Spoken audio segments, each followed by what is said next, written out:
Well, I tell you, there's nowhere I'd rather be on a day like this than around all this electrical equipment.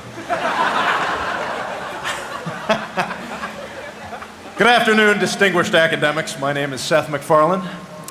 For those of you who recognize me, I'd like to say, Mom, Dad, Paris, thanks for coming, but please wait in the car. Now, I know that many of you know me only from my voice, and it may be a bit jarring to see me speak in person. You're thinking to yourself, boy, it's strange to hear that voice coming out of that face. And in that sense, I'm a lot like Celine Dion.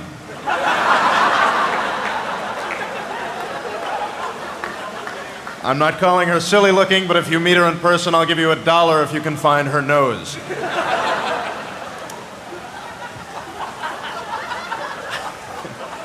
To tell the truth, I don't even know why you guys invited me. I mean, this is Harvard. This is the most prestigious college in the world. I went to the Rhode Island School of Design, an art school whose only athletic institution is a hockey team called the Nads. The mascot is a giant penis named Scrody.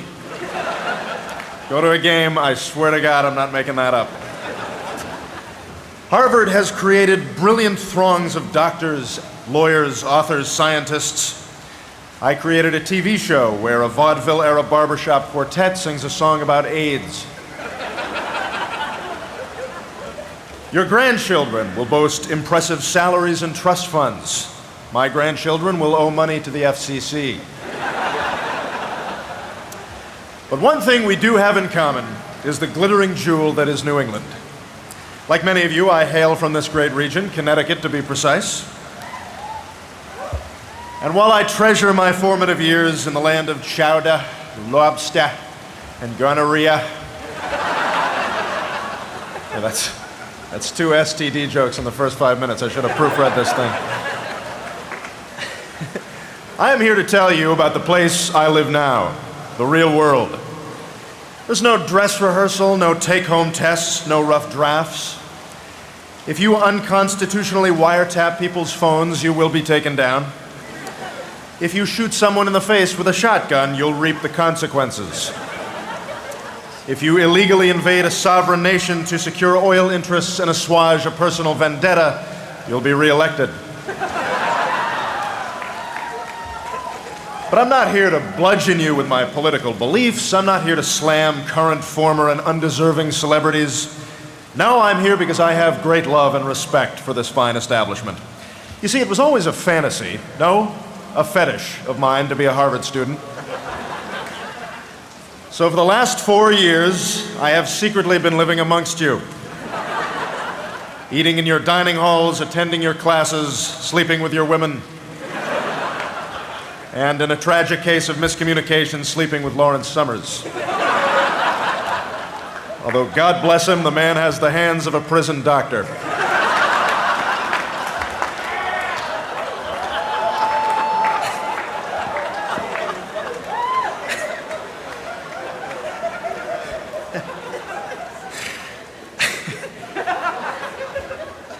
And what I've learned from my undercover expedition into your tributary civilization of advanced physics, law, biology, business, economics, and weed. I know it seems odd that that would be a major, but it's actually very interesting. Classes are held at Cabot House. Dude, we live there, man. That's our house. That's what you sound like. What I have learned is that you like Family Guy. So I could stand up here and drone on for the next 15 minutes, but I know that's not what you want. You're like my mother in that you don't want to hear from me, you just want to hear the voices.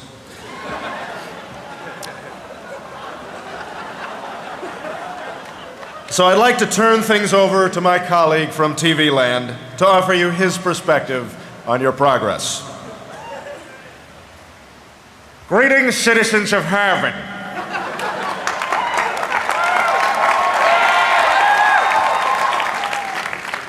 As I look out on this sea of black Asian faces, I think to myself one thought. Take that, Hitler, because we won. Yeah. Harvard is, pound for pound, the smartest of all your freaking schools. In fact, I hope one day my son Chris will go to Harvard. Okay, you know what? I'm just jacking myself off there, but, you know, maybe one of my kids. I mean, Meg's got the look of a Harvard gal, but I'm not sure she's got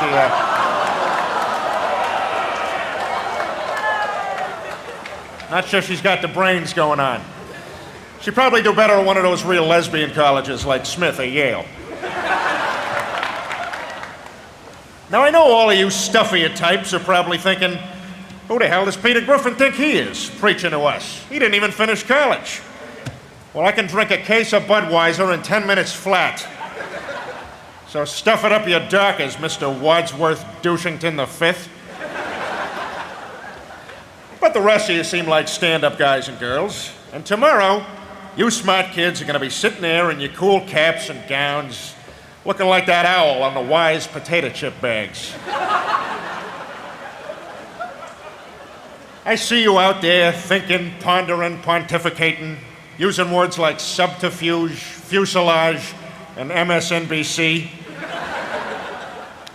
You remind me of many of the smart young people I know. Doogie Howser, Malcolm in the Middle, and Donatello of the Teenage Mutant Ninja Turtles. And we need more smart people like you, you know? I mean, I get into my car every morning and I think, how does my car work?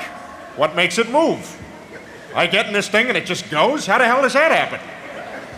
I don't understand. But you guys do. And for that, I walk in your fucking shadow. The next wave of great inventions is going to come from you guys. I mean, how many times have you said, I'd like some cheese right now? And before smart people came along, you had to wait for a cow to die and rot in the sun or something. But now, bam, aerosol cheese. Cheese that sprays out of like a paint can, you know? Whoever invented spray cheese had to have been a Harvard guy. Well, let's say you see a commercial for one of them Soloflex things and you want to order one so you can get in shape, even though everybody says you got to be gay to have a Soloflex, but I don't think you got to be gay to have a Soloflex. So you run and get a pencil to write down the phone number, and you trip and fall and hurt your knee. Well, before smart people came along, you had to sit there in pain just going, ah, ah. But now, Band-Aids.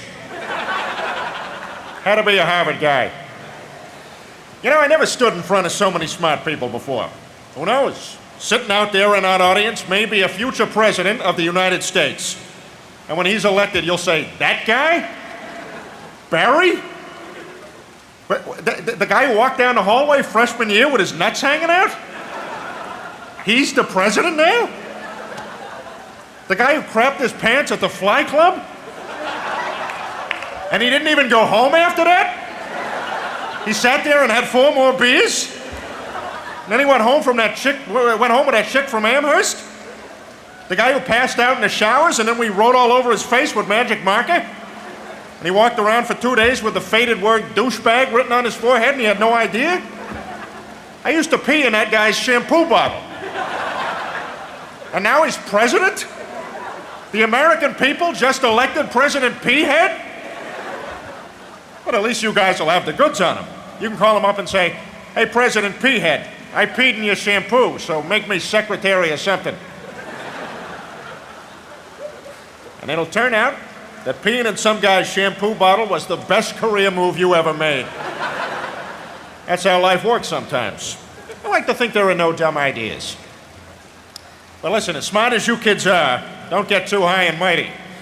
Because I happen to know a certain sandy-haired janitor who's smarter than all of you put together. That's right. The guy who solved that math problem was a janitor. And we all know what that got him. A date with Minnie Driver on that big Easter Island hat of hers. Yeah, Minnie, I said it. Let me put it this way. You like apples? Well, your face is freakishly big for your head. How do you like those apples?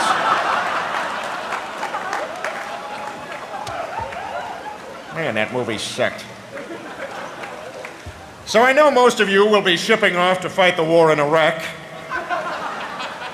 And others will be doing missionary work in Africa. But remember, some of you, that Wall Street is still an option. Don't rule it out, because it is a noble profession. Goldman Sachs needs people too. And here's a tip for you. Digital. Just think about that. The future is going digital. I don't know what that means, but just remember who told that to you.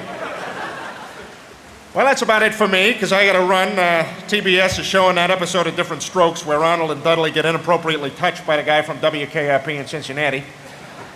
So I'm going to pass it over to Stewie. But let me leave you with this piece of advice. It's a very simple piece of advice, and each person here will interpret it in their own way. And it is this.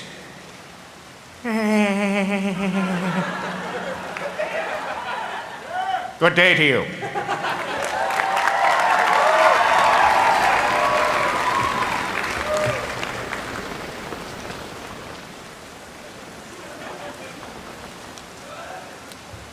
Good afternoon, ladies and gentlemen.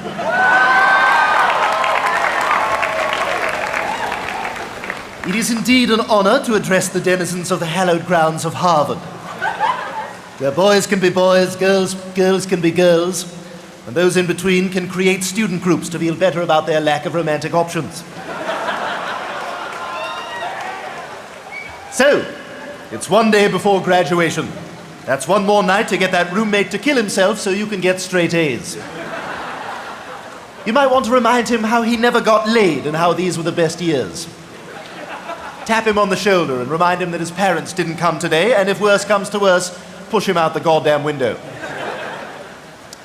Now, I may not be the hippest cat in the world, but I do know something about the way you college students think. And I know who your heroes are. And at the top of that list is a fellow whom you regard as the very epitome of the cutting edge of cool. The trends that he sets, you follow without question. And when he opens his mouth, you young people take it as gospel. Of course, I'm talking about your precious paragon of current popular culture, the Fonz.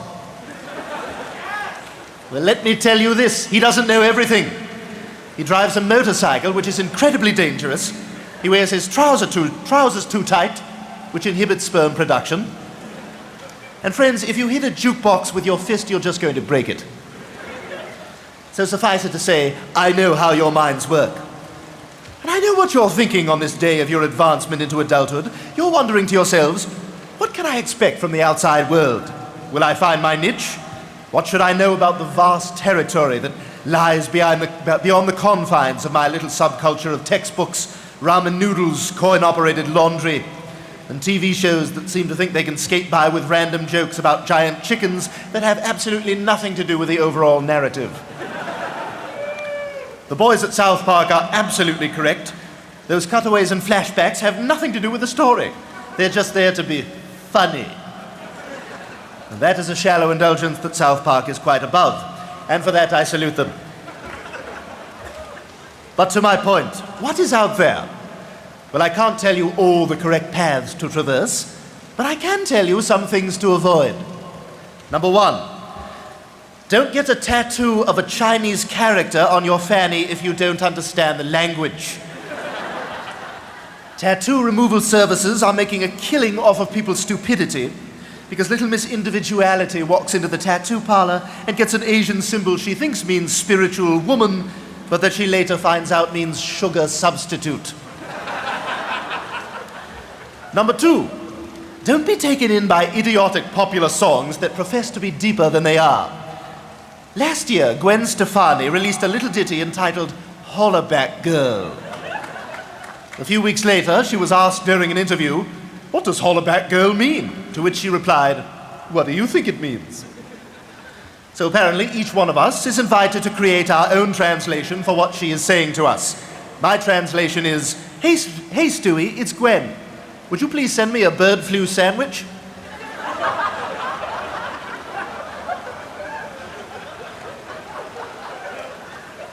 Number three, stay away from the church. In the battle over science versus religion, science offers credible evidence for all the serious claims it makes. The church says, "Oh, it's right here in this book. See, the one written by people who thought the sun was magic." I, for one, would like to see some proof that there is a God. And if you say a baby's smile, I'm going to kick you right in the stomach. Number four, always have at least one friend who's a Jew.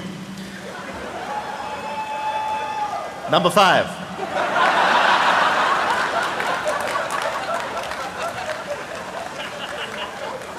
Do not create a television series about a group of people who crash land on an island if you don't know where you're going with it. Don't just make it up as you go along, because if you do, it's going to start sucking very quickly. I'm talking, of course, about Desperate Housewives, which is just awful. Terry Hatcher, you're a beautiful woman, but please grow old gracefully and without the facial work. You're not allowed to have an exoskeleton unless you're a beetle. Number 6. If you ever fall into a deep depression and nothing can cheer you up, don't give up hope. Just remember that the man who played Mr. Belvedere once sat on his own balls and had to be rushed to the hospital, which is absolutely hilarious. Number 7. Do not get into politics in Florida because you might accidentally run into Catherine Harris. This is a woman who could stand next to Hitler and people would say, "Who's the bitch?" Number 8.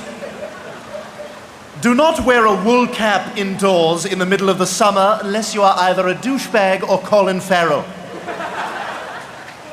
Yes, Colin, I see you there with your wool cap. What you got going on under that wool cap, Thinking about your sideburns?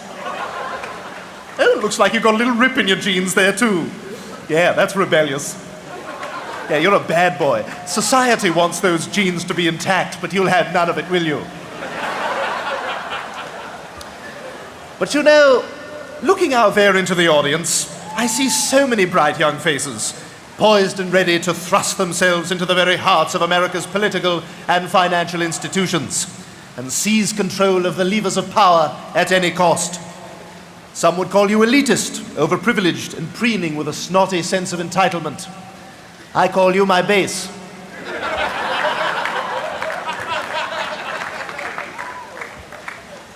Now, I can see by the looks on your faces that some of you disagree with me. You think you can hold on to those lofty visions of a life of nobility? Still have your ideals, do you? Gonna use that big brain of yours to make a difference? I'm gonna make the world a better place? Be an agent for change? Volunteer? I'm gonna get a job in the public sector? Sacrifice the big bucks because that doesn't matter to you? Maybe spend a few years in the Peace Corps? Save the whales, maybe? Maybe join the Environmental Defense Council? Recycle? Gonna go and clean up a few few rivers like JFK Jr.? Live in a tree? Volunteer for legal aid for the underprivileged? Go to Africa? No, you're gonna sell out.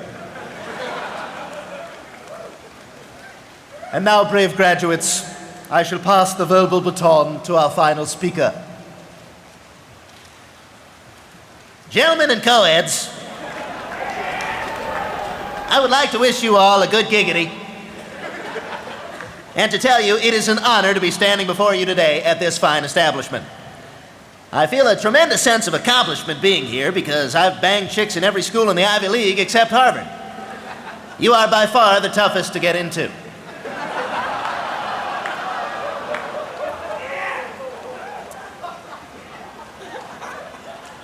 I'll keep my remarks brief today because I'm meeting 2 women and an animal handler at Hong Kong's in about 20 minutes. All right. Last time I was here, I had sex with a woman at the New England Aquarium, where it's fun to find out. In fact, when I come to Boston, I sleep with a different woman every night of the week, except Wednesday. Because in Boston's historic North End, Wednesday is Prince Spaghetti Day. I respect education, and I've drawn deep inspiration from the classics. As my favorite poet Henry Wadsworth Longfellow once said, "It's gonna tempt your tummy with a taste of nuts and honey. It's a honey of an O. It's Honey Nut Cheerios." And if I may, I would like to paraphrase Dickens, but instead of Christmas traditions, I am speaking today of vaginas when I say, "They have never put one scrap of gold in my pocket, but they bring a smile to my face, so therefore I declare them good."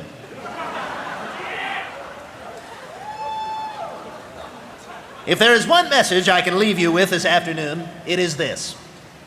Although you were graduating and moving on to those uncharted new frontiers of adult life, Never leave behind that sense of experimentation, that bareback sense of adventure and openness. Stay young. Keep looking at the world with a sense of wide-legged wonder. Giggity, giggity, and good luck to you all. Thank you very much.